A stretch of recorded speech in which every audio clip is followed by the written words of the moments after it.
This is Dynamite After Dark. This is your host, Zanman Shane Sabunia, along with my good buddy Jeff, and we are your usual Kingdom of Honor hosts. We are also your instant reaction here on LOP Radio to AEW Dynamite.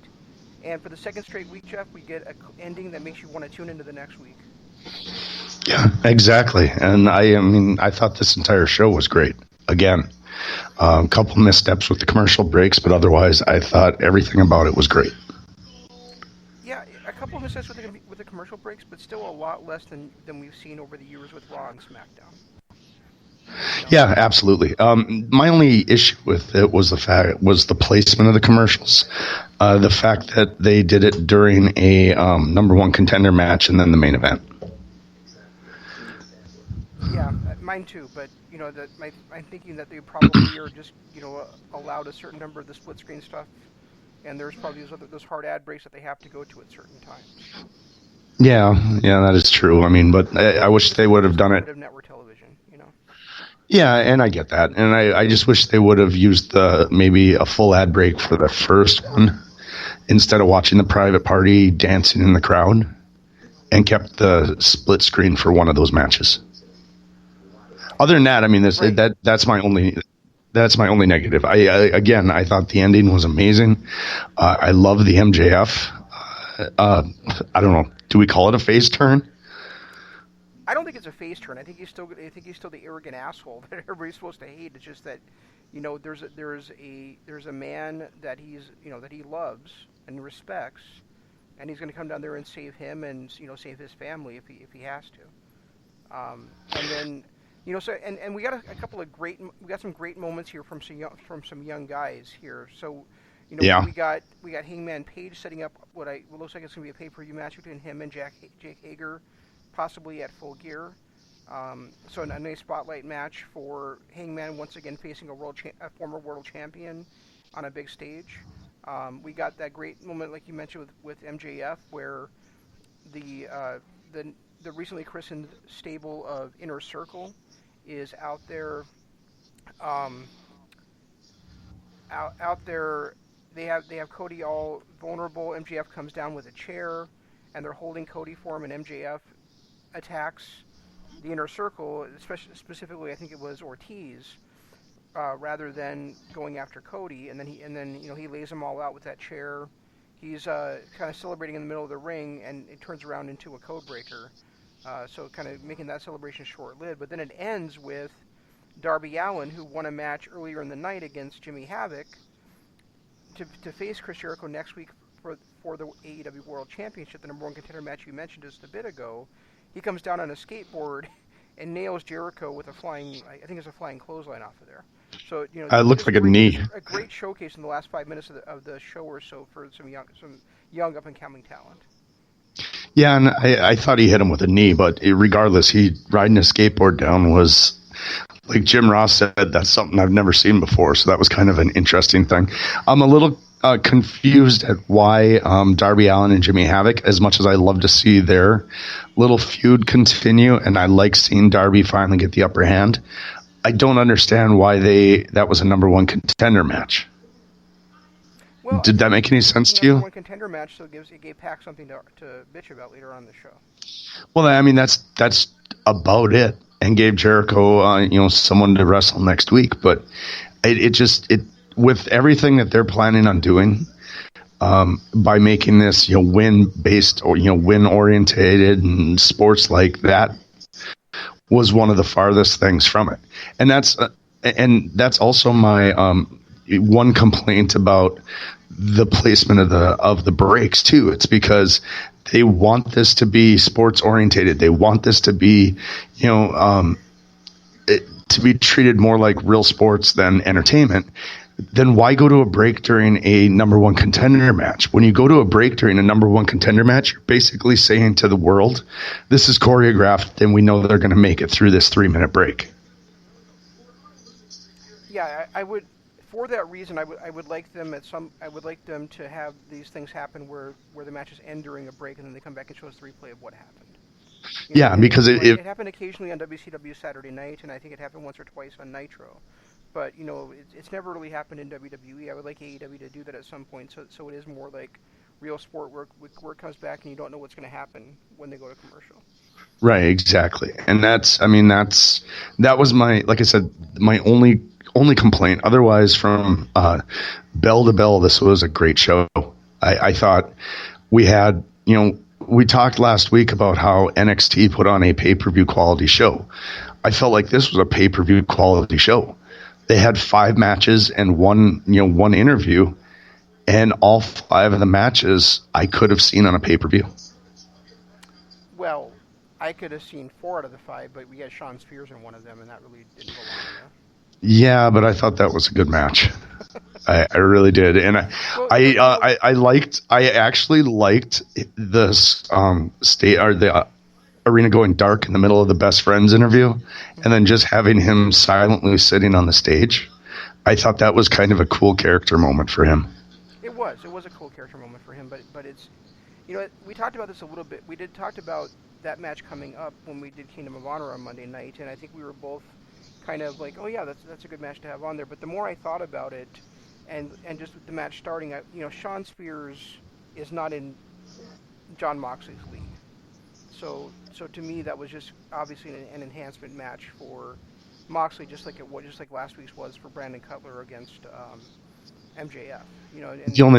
And I realize, Tully Blanchard's out there, that should even the odds a bit, but I'm still not sold on Shawn Spears. It's going to take a lot to sell me on Shawn Spears, as you know, and I would much rather he was in there against somebody lower on the card. I don't think he belongs in the ring with Jon Moxley at this point. You got to get Jon Moxley on. You can't have him against main event talent every single week. Put him in against guys that you want to have as up and comers, and let him prove that he qualify for that for me.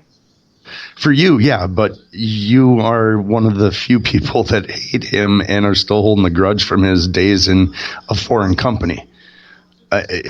He's not as bad as you make it out, and I thought they had a hell of a good match. They had a decent match, but I'm not going to. It wasn't. I wouldn't say it was a hell of a good match. I think Spears got way more offense than he should have in there, and I think that, I don't know if it is that I'm holding a grudge. Honestly, I think it's more like the guy just bores me.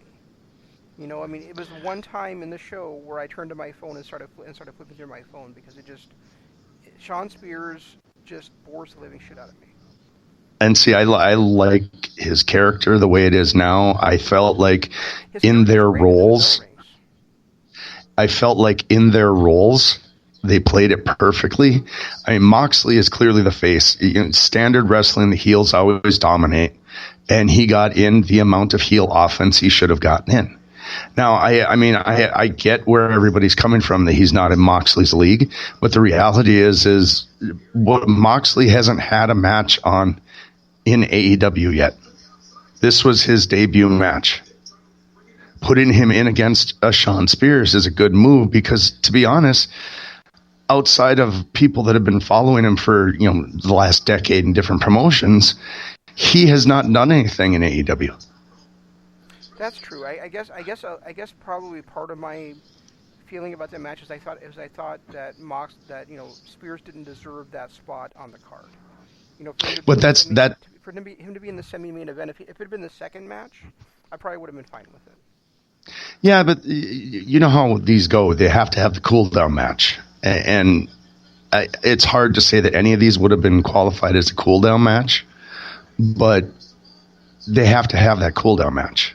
So, it may be semi-main event just because of its placement, but the way that they're doing this with having a match like Private Party versus the Bucks, kicking it off, like Sammy Guevara and Cody Rhodes last week, kicking off the show, they're not holding back and putting semi-main events in semi-main event spots. They're sprinkling great matches throughout. I love the length of the matches. I love the fact that nothing was under 10 minutes. I think maybe that female tag match might have been the only one that was under 10 minutes. I love that fact, that they're actually putting effort in, and they're not trying to get every single star that they have on TV every single week. They're only running 5 matches. They're not running 15 in a bunch of backstage segments. So let's talk about that female tag match for a minute, because this is an example of what I'm. This is maybe an example that maybe will give you a little bit more insight into my feelings about Spears. So we've talked about on our show about how Britt Baker to me is boring. How she's got a spot that isn't warranted to her. How I really don't like seeing her on my screen every week, right? So Right. I watched AEW Dark. I don't know if you had a chance to watch it or not. I saw the first match. That was it. The Darby Allin match is all I saw. Okay, so there was actually, I think there was 4 or 5 matches on there, but one of them was Britt Baker and Allie taking on oh shit, what the hell's her name? Who's she having the feud with? I can't think of her name. Rear. B Priestley. B Priestley. I wanted to say Brie, and I knew that wasn't right. So B Priestley and Penelope Ford, and I'm watching it going. They're calling Penelope Ford a young up and comer, when I've already seen her in the first match I ever saw her in have a 4-star match, and I've never seen Britt Baker do that except for in that Fatal 4-Way at All In, and yet they've managed to make me care about Britt Baker by giving her a solid finisher that I think is really awesome. It's basically like a brutalizer or a crippler crossface or the Rings of Saturn, and yet but she's also like pulling down the mouth, and it plays perfectly into her character of being a dentist. Not even just a character, but her real life thing about being a dentist. She should know how to manipulate the mouth like that and hurt somebody, and so I'm starting to gravitate towards her a little bit because I love that finish that she has. Spears, conversely, while I enjoy his character that he's been having, while I enjoy what he's been doing with Tully Blanchard, once that bell rings, I still see him as no more than a lower mid-card guy, and he's going to have to do something really, he's going to have something more in his matches, more pizzazz in his matches, or something to hook me in for me to actually get on board with him and not want to flip through my phone when he's on my screen. Yeah, and again, too, I think that you're really holding on to a lot of just bad taste in mouth from the previous regime. Why it wasn't, Jeff. I had the same feeling about Britt Baker, and I'm getting over that with Britt. But you haven't seen, Shawn has only been in 2 matches, 3 if you count that tag match, and he's had a hell of a good performance in each one, much, much better than anything he did before. I'm not trying to be an apologist for him. I'm not trying to change your mind. That's supposed to hook me, I guess is what I'm trying to ask you. What does he do any different than anyone else?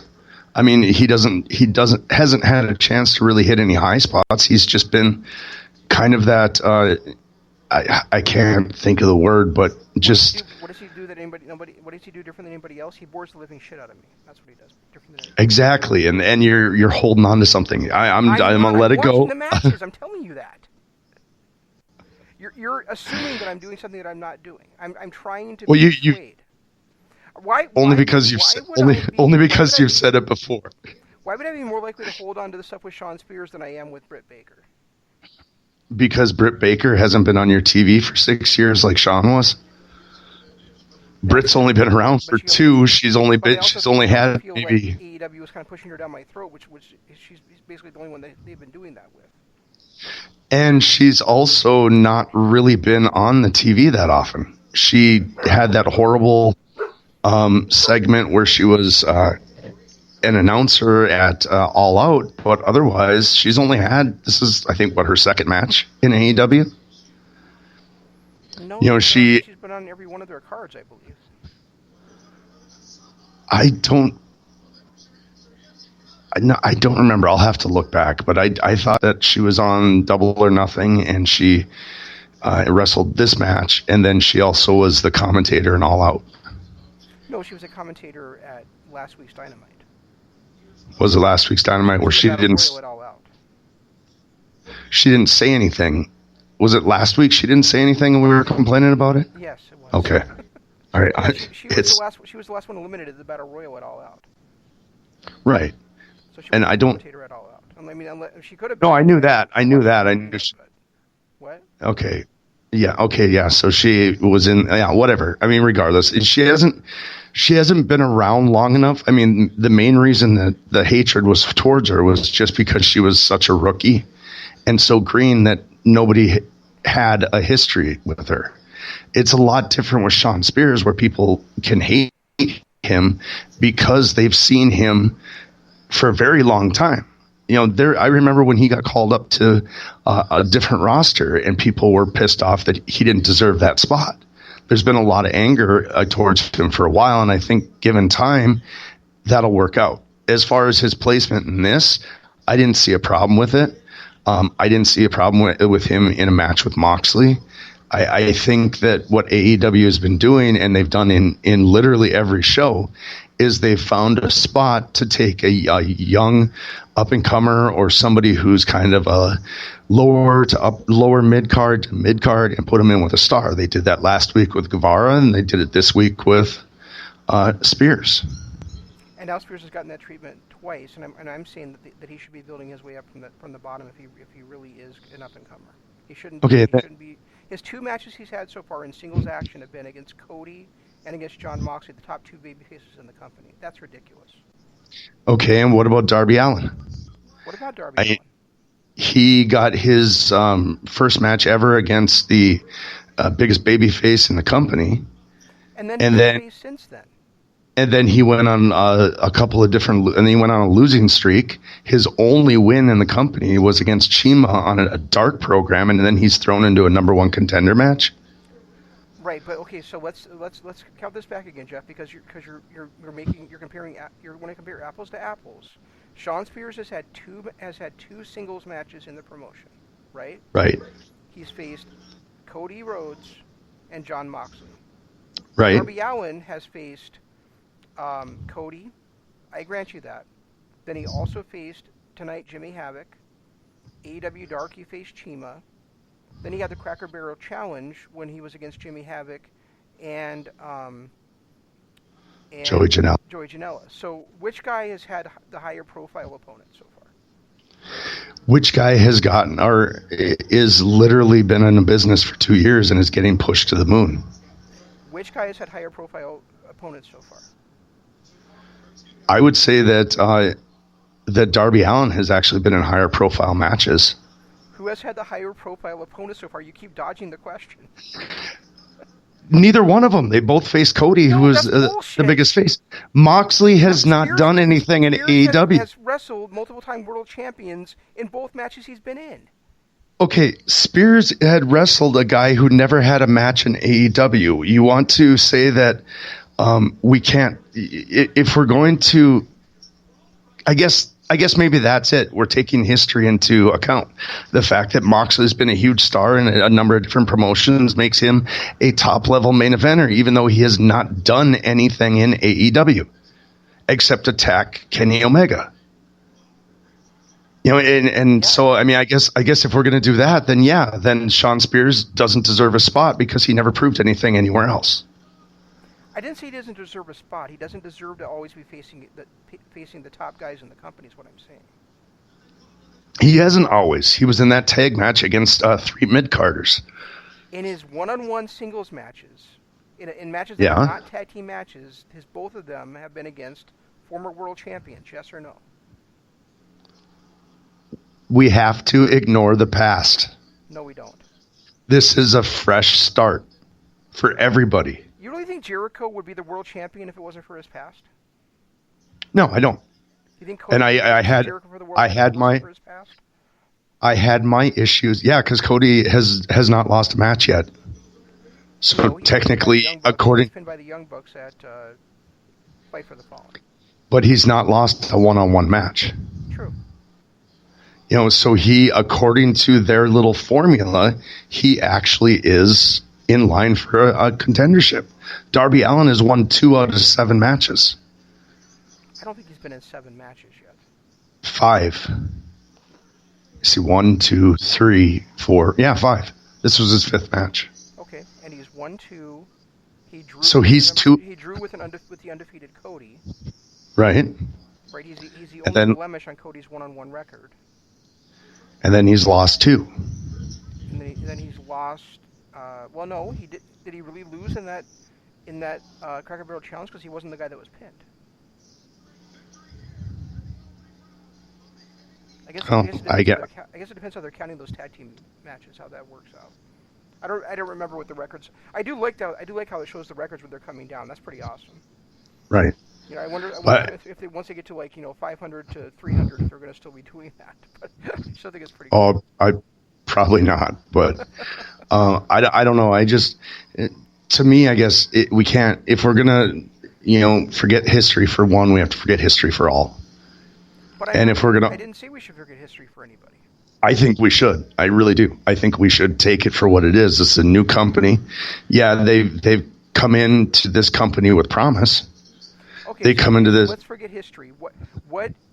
If we're forgetting history, then what about Shawn Spears would allow him to have matches against guys that are in the upper main event level of the promotion, rather than somebody like Darby Allin or Jimmy Havoc? What about Sammy Guevara? What about Sammy Guevara? Matches against guys that are not in the main event of the promotion. So you're clinging to your love of Shawn Spears rather than legitimate argument for it. No, what I'm doing is I'm looking at it legitimately. I mean, what about Sammy Guevara, except for the fact that he's been on the losing end of a couple of matches, says that he deserves a match against Cody Rhodes. He was on the losing end of a tag match. He was on the losing end of the first ever match on Double or Nothing, and he wasn't on any other pay-per-views. He also didn't win the promotion, and his very first singles match was against Cody Rhodes, did he? But what has he done that says, hey, you're a main eventer, you're going to be in the main event of the second ever Dynamite, you're going to be up against Cody Rhodes in the first ever Dynamite? I'm just saying, it's what has he done? What has Darby Allin done to prove that he is a number one contender? Other than, and his first match ever in the promotion was against Cody Rhodes. Same thing that Shawn Spears went through. Shawn Spears at least earned his blood feud grudge match against Cody because he came out and hit him in the face with a chair.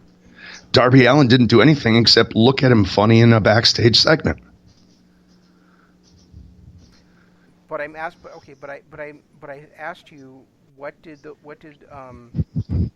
Spears do to get a shot against Cody rather than somebody like Jimmy Havoc? And again, you're going around the issue. No, I'm not. It's the same thing. Because you want to ignore the past when it suits your purposes. No. I want to ignore the past with everybody. I'm doing it with Moxley. I'm doing it with Shawn Spears. I'm doing it with Britt Baker. But seriously, Darby Allin. At least Shawn Spears, when he had his blood feud grudge match with Cody, it was warranted because of his actions previously. That's not how you earn a shot at somebody, though. That's how you earn blood feud shots. It's happened throughout history. Okay, that is exactly how you earn it. Since you won't give me a straight answer to any of the questions I'm asking you about Shawn I'm giving you a straight answer. You've gone around it every single time. No. So I'm gonna assume I'm right giving and comparisons. You're wrong. Well, of course, because we always saying that since Shawn Spears is one of your favorites, he deserves whatever spot that he should be the world champion right now forever.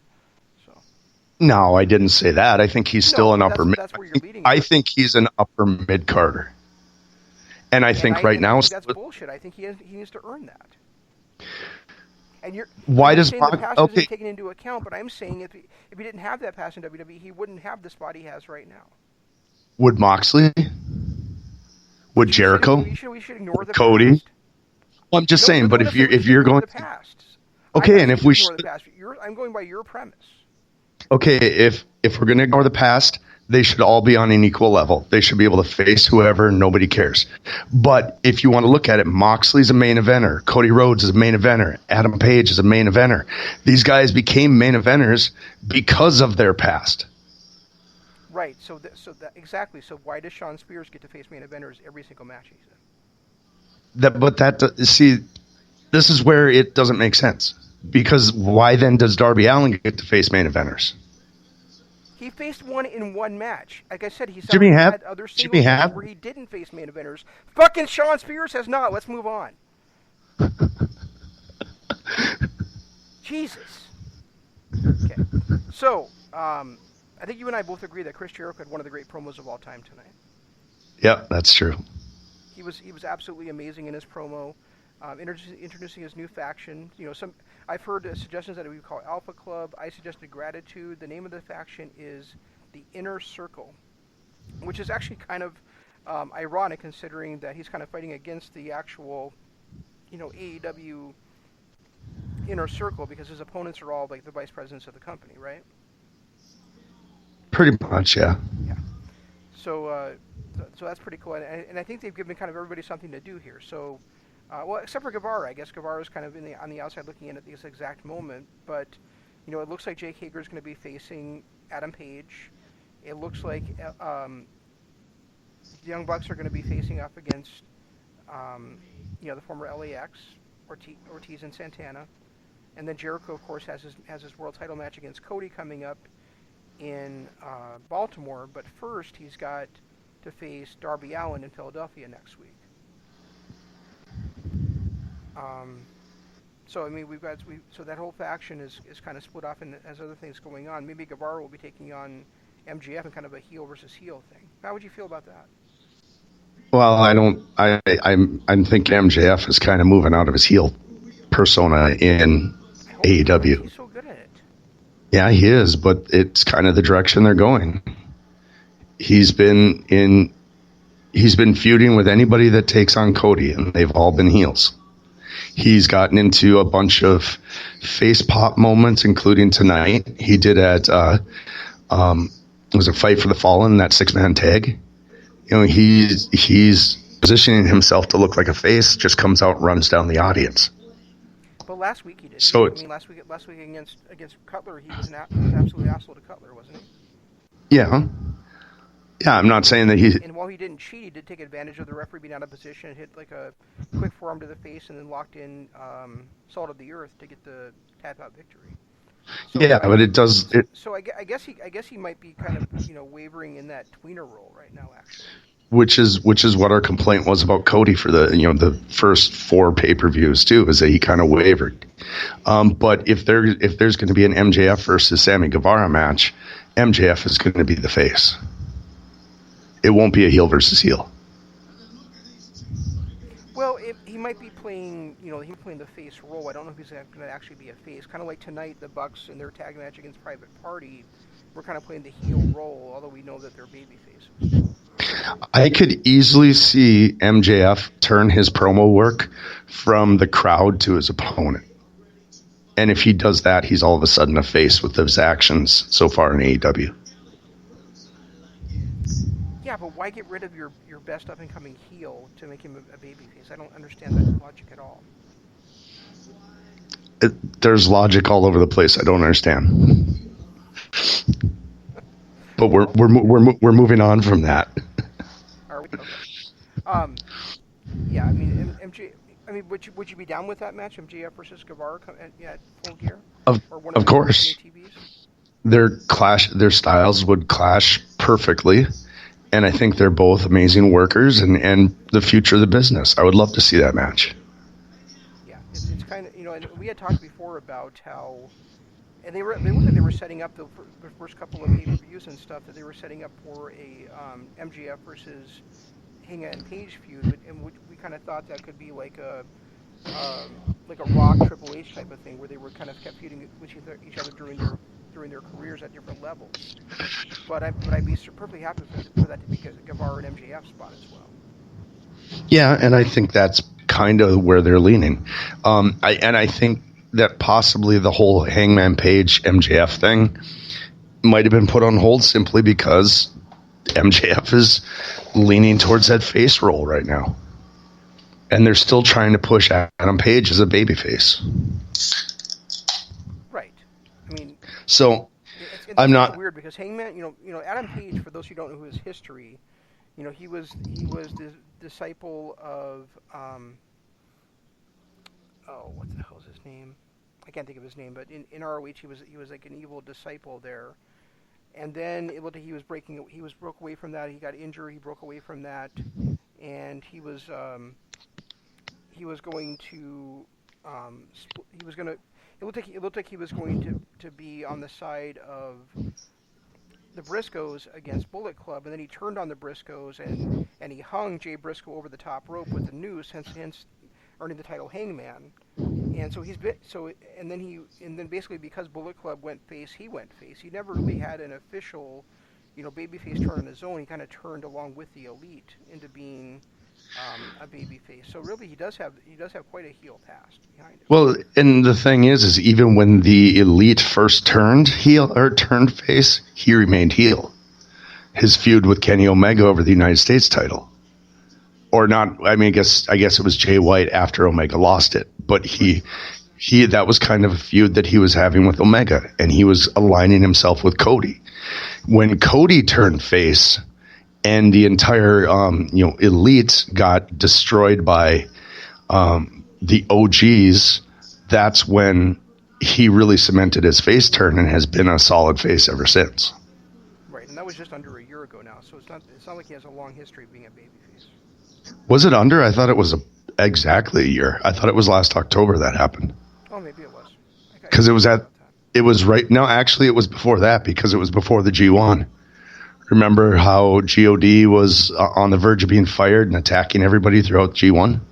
So it's been over a year since the Elite really. I guess I was thinking it happened like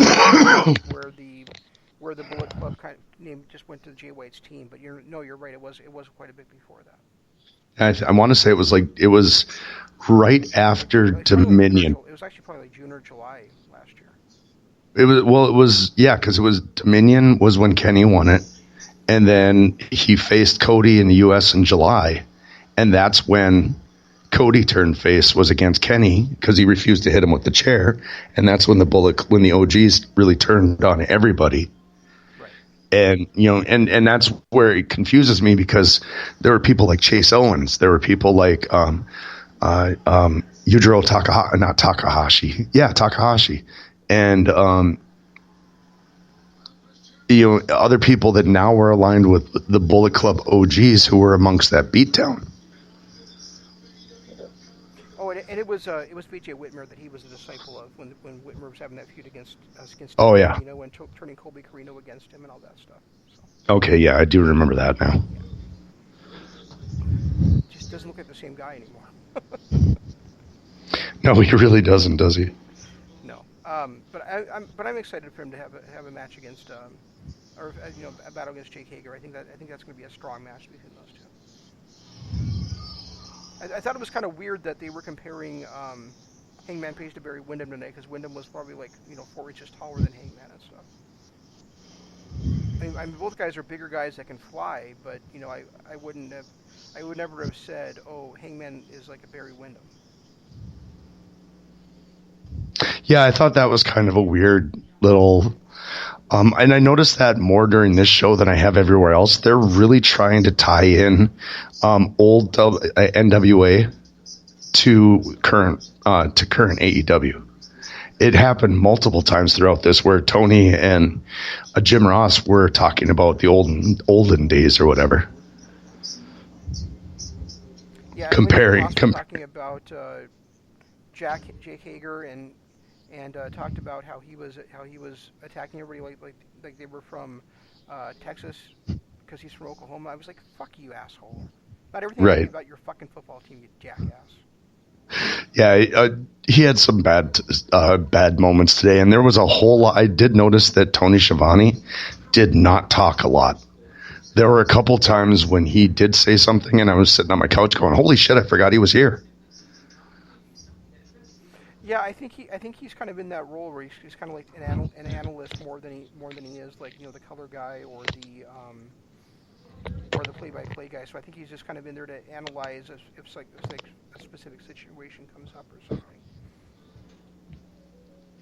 I'm not really sure exactly, and maybe they just haven't settled all their roles yet either. That could be part of it too. Yeah, true. I do like Excalibur, and I can't remember. I ended up messaging you what he had said, but it was during the Darby Allin Jimmy Havoc match that made me laugh out loud. Oh yeah, looking for misogynistic and I can't remember the other word. make sure you have your safe search on your Google when you look it up. I thought that was a pretty funny line. Yeah, Excalibur's really good. I just don't know that he's got the right pairing around him. You know, I mean, I know a lot of people were excited for Jim Ross and Tony Schiavone to work together. I know Ross and Tony were excited to work together, but I'm not sure that those guys work together super well. You know, and you know, it's kind of weird for Tony to be in that kind of color role or analyst role when I feel like he's much more better suited to be a. Wow, I just said much more better. What the fuck, Jeff? I think he's better suited to be the lead play-by-play guy than he is to be in the color role. Yeah, I would rather see him, but we've talked about this in MLW too. He's the perfect color guy in MLW. And I want to talk about that on Monday, but there was a moment that happened during the bunkhouse brawl on MLW that Tony Schiavone really kind of took the exact opposite of Jim Cornette. And I thought it was a fun moment. I must have missed that. The exact opposite of Jim Cornette, huh? Well, Jim Cornette always bitched about the fact that it was the hardcore style and all that stuff. And Tony Schiavone... Like, I love this stuff, yeah. He said this was one of the most fun matches I've ever seen, or I've seen in a very long time. Yeah, you know... I can still do without, though, and I know we'll get this into some money, but, you know, I can still do without seeing Mansoor get his tongue stapled to shit. Yeah, I'm getting a little sick of that, too. It's like, although you know, but speaking getting of that, stapled... it is nice, you know, seeing how strong a wrestler Jimmy Havoc really is when he's not in that hardcore environment. You know, I do enjoy what we've seen so far from him in AEW, when he's been in. I mean, I liked him a lot in that Cracker Barrel Challenge as well, but I think he's also shined surprisingly to me, at least, in these in the regular singles matches like he had against Allin tonight.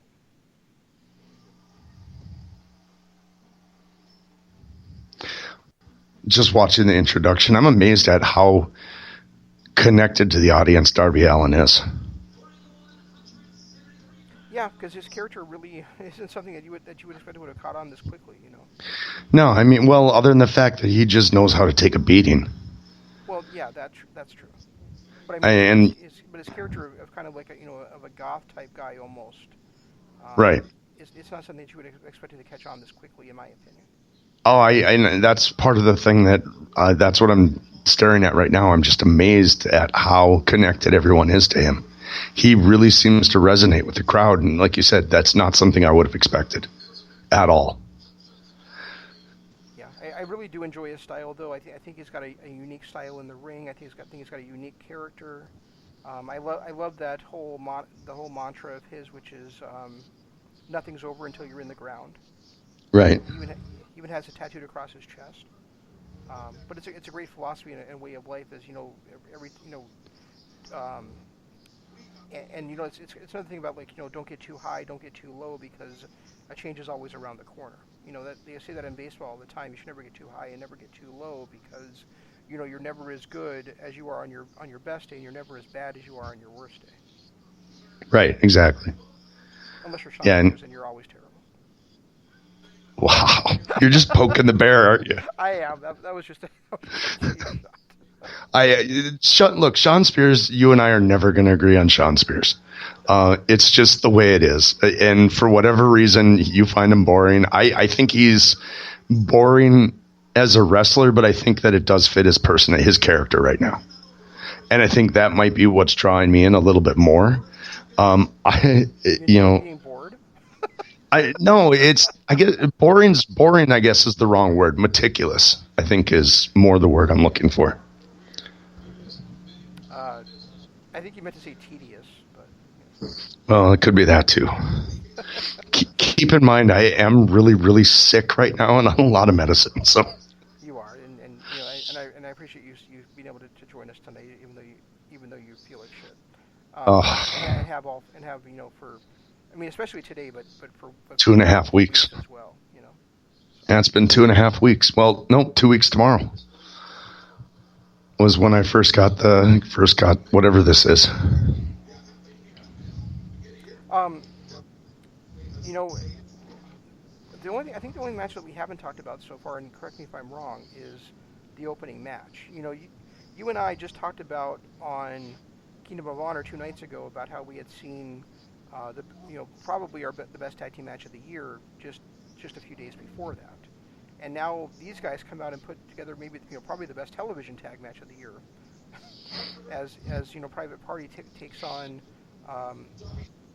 and beats the Young Bucks in a major upset in the opening round match of the AEW World Tag Team Title Tournament.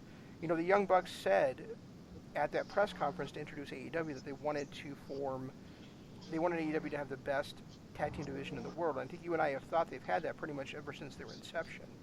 But to see them come out there and do that and prove it tonight with these two teams and putting over this young team in a manner differently than what you and I thought. You and I thought a strong possibility would be that the former AEW would come in here and they would cost the Bucks the match, setting up a grudge match between the two teams. Former LAX. Isn't that what I said? No, you said the former AEW. Oh, the former LAX, my bad. Yeah. PNP as they are now known. Well, they're not. They're known that on. Well, I guess they have not been called an AEW yet. I guess you're right. They are just Santana and Ortiz. Right, and part of the Inner Circle. But we thought that they would interfere in the match and cost the Young Bucks a shot, therefore setting up a grudge match. But instead, they went the more sports oriented way rather than the sports entertainment oriented way, which I really appreciate. And having the Bucks have a clean loss in a believable way and another great finish to Private Party. And that's what I was going to say. I am a huge fan of Mark Quinn. I'm a huge fan of both of them. I think they're both amazing.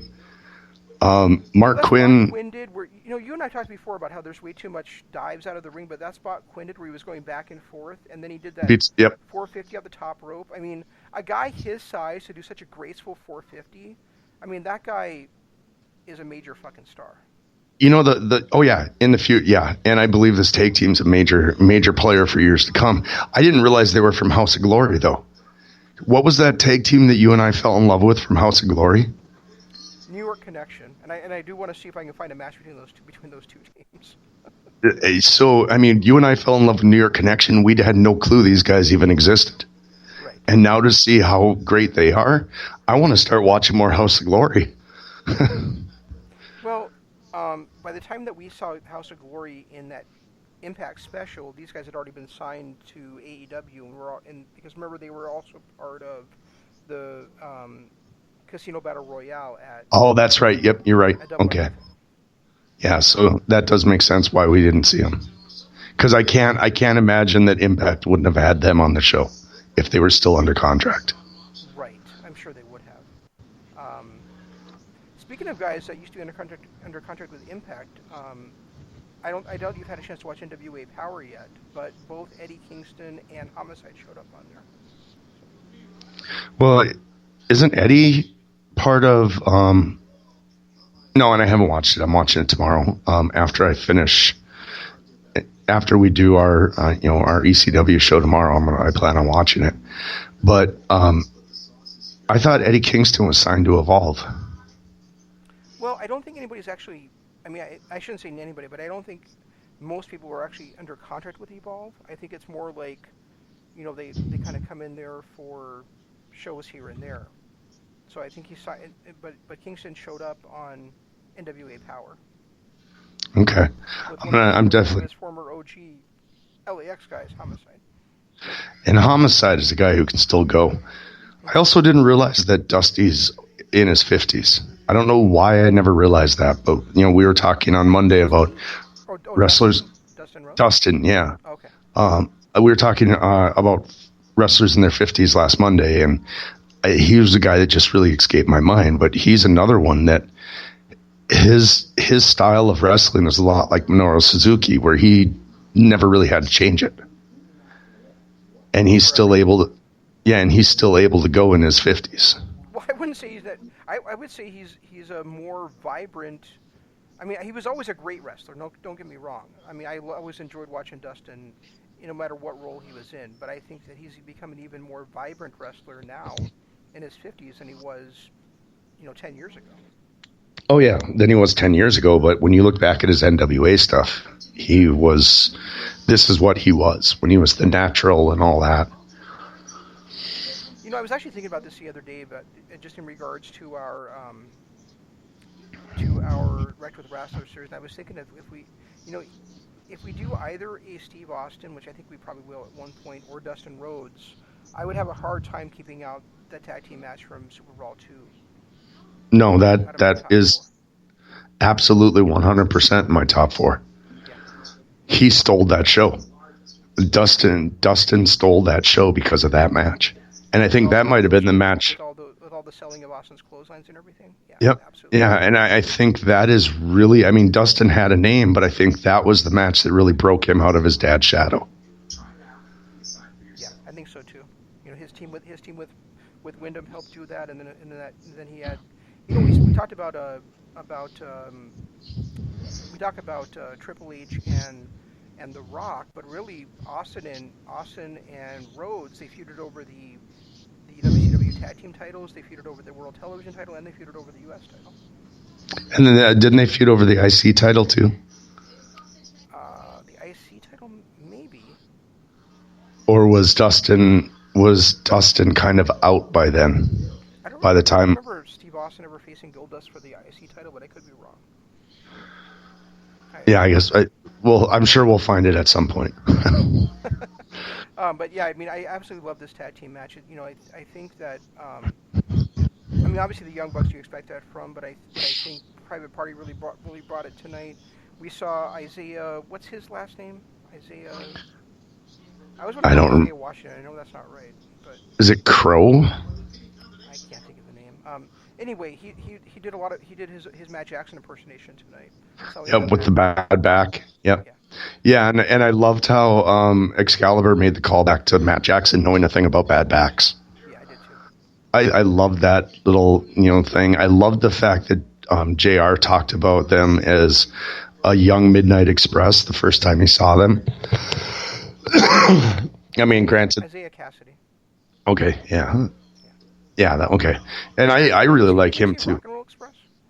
It might have been Rock and Roll Express. I know it was some. Oh, Midnight Express is the autograph I just got. Okay. So they're on my mind. But yeah, to see him, to know that, and that was really their first draw or callback to, the old NWA days. Yeah. But I love the finish. I love the fact that it was a surprise roll up. That is how you do an upset victory and make both teams look strong. Yeah, it is. And one of the finishes for the Young Bucks is the sharpshooter. So, we saw Cassidy fight his way out of that. We saw Quinn fight his way out of one as well. We saw. Did Cassidy did both of their finishers, and then finally it was a roll up out of the attempted Meltzer driver that got the win. So it was really smooth, and I really liked how it was done. I would say that the camera work on that wasn't really well timed, because we saw Jeff get pulled off the apron, and then by the time the camera cut back across, Quinn was already in the roll up. The third count of the 3 count. So yeah, he was already in the roll up, and that's live TV. Yeah. That's not scripting. That's this is what NJPW has done so well. Sometimes they miss moments, sometimes they catch moments. And there's gonna. I mean, they caught the 3 of the 3 count, so it wasn't a huge miss. It was still super exciting, and then of course you got to see them party in the crowd, which was awesome, and the disappointment of the Young Bucks, selling it. And you're right, that is part of live TV. I would much rather have something like that than the cameramen know every single moment that's going to happen.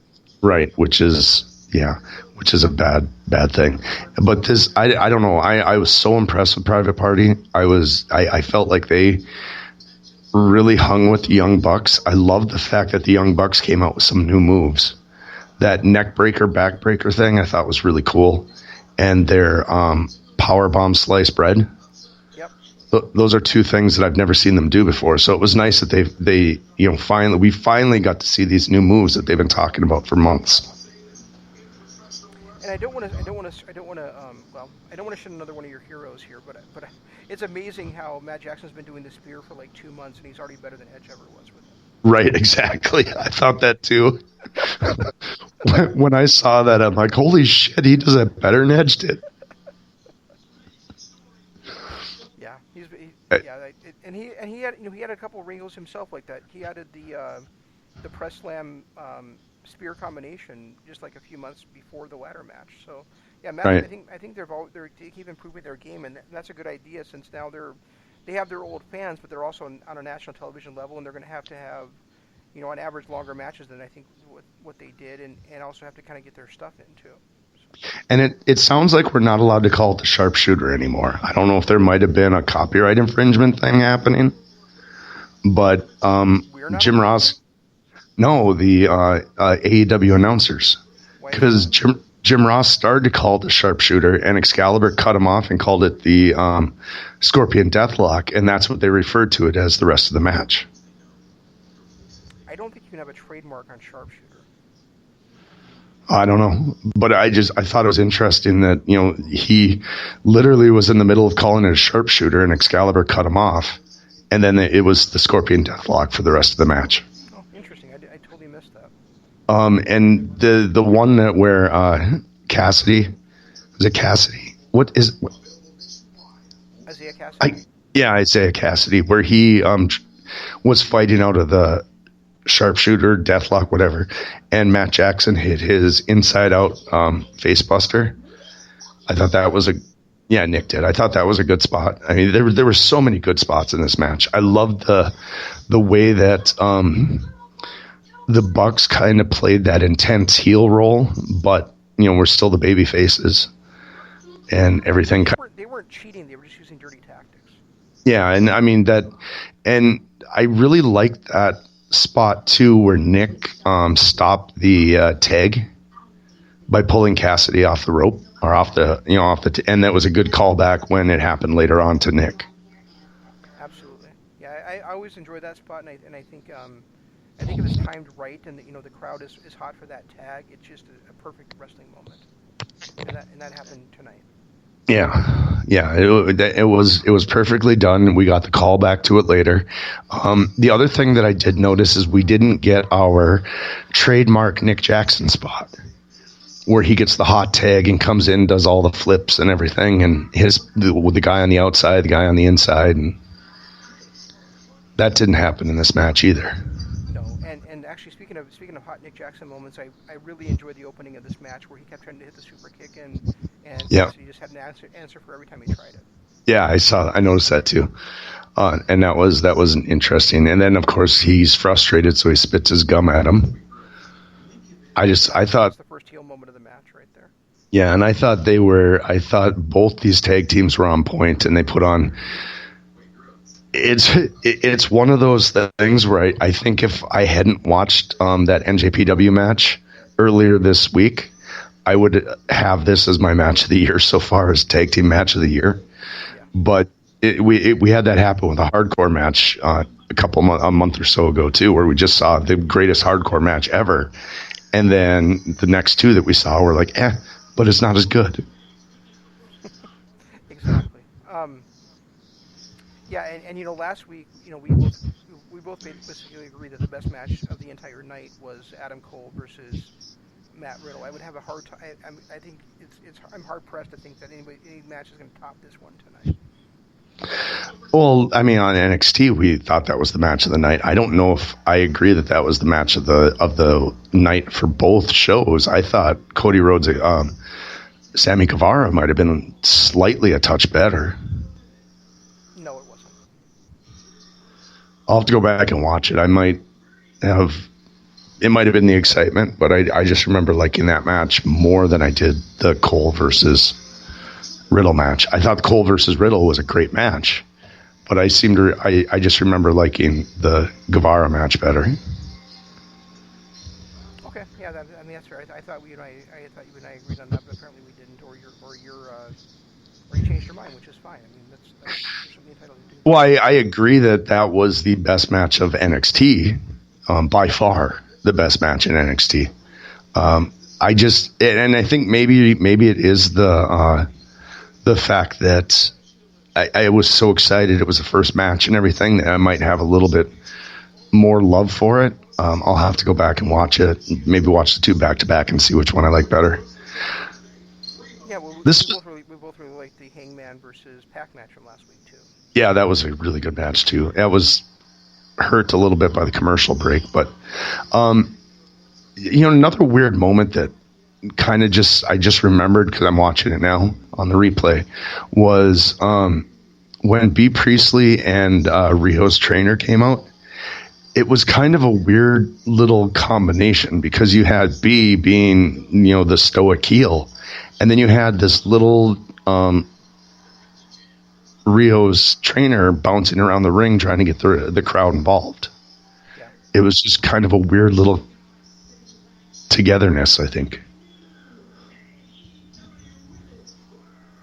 Yeah, I guess I missed that part of it, but yeah, I'm not watching the replay like you are, so I hadn't even thought about that. But I thought it was kind of weird having her on there in the first place. But I thought it was kind of obvious she was going to be the one taking the loss. Oh yeah, she was the one that had to eat the fall. They've always got to have that one person that's going to eat the fall.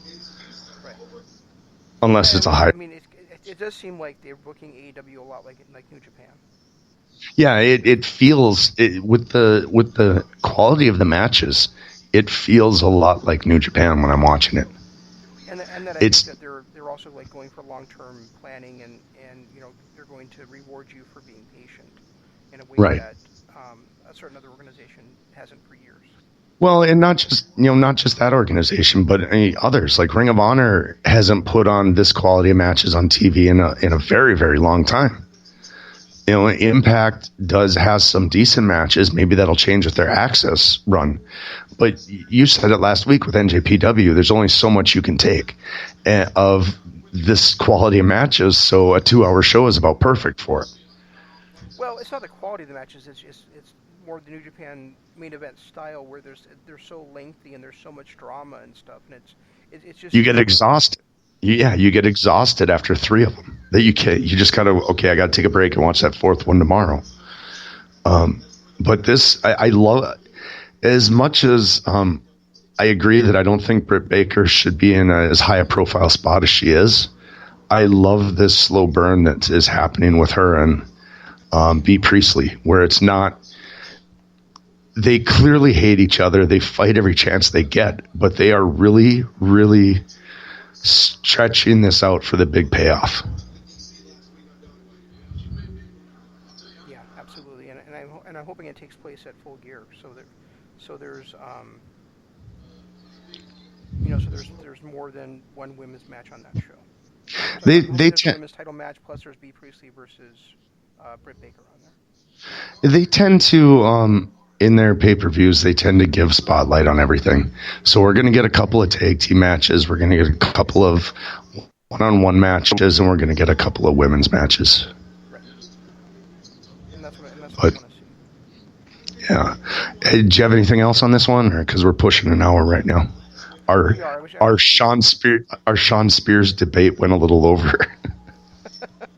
No, I did want to say something off topic before we went off the air, and I just because I thought it was kind of funny. My wife went on Facebook today and she did one of those weird little quizzes you can do, and it came up that she was going to get married on February 29th of next year to somebody whose name starts with J. And she said, I don't even know anybody whose name starts with J. And I said, honey, I hope you and Jeff will be very happy together. That's hilarious. And she's like, oh, gross. Love you too, Melissa.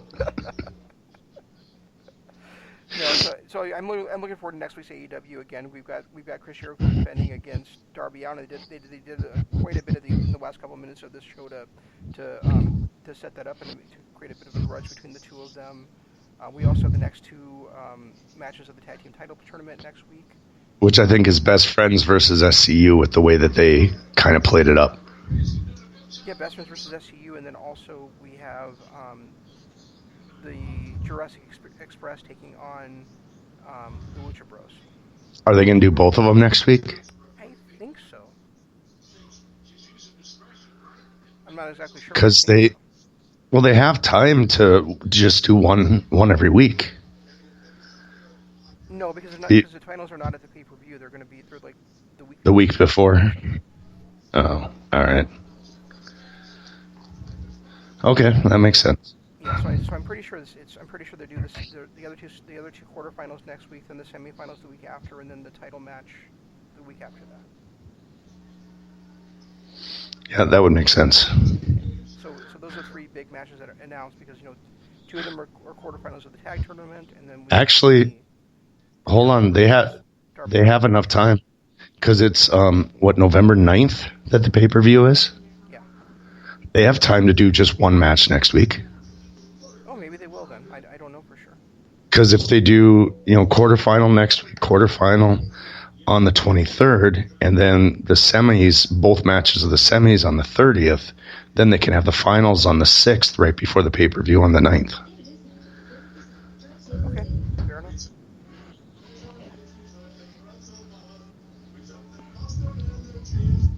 So, I mean, I don't have anything more. The thing is I wanted to say is, before I let you tell them how they can hear us other places and how they can get in touch with us, I also wanted to just thank everybody for making last week's Dynamite After Dark our highest rated, highest listened to show for Jeff and I since LOP Radio moved to Spreaker. Yeah, it was nice. I enjoyed it. I like to see those numbers. I want to see it continue. Thanks, everybody. Really appreciate it. But you can hear us, 24/7 on a couple of different things. We're on iTunes. I don't know if Dynamite After Dark is on iTunes. Somebody told me that it wasn't, so I will have to look into that.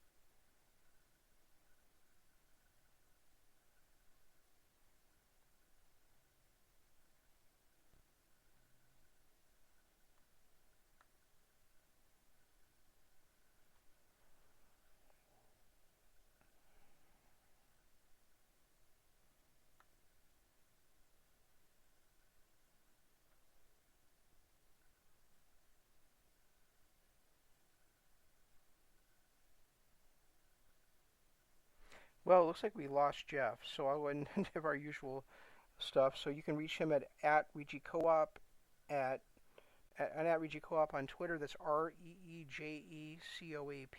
You can reach me at Zanman LOP. That's XANMANLOP. You can also there's just hanging him up. You can also reach us at Kingdom of Honors, or excuse me, Facebook.com/Kingdom of Honor. You can reach us on Patreon at patreon.com/Kingdom of Honor. You can also on Twitter just hashtag KOH and hashtag DAD for Dynamite After Dark. And stay tuned to all the other LOP radio shows. Today was Sports Entertainment is Dead. Tomorrow is M's LOP Radio Adventure. On Friday is The Right Side of the Pond. And then Jeff and I will be back with you with Kingdom of Honor next Monday. Thanks, everybody. Have a great night. Long days, pleasant nights. And take care of yourselves.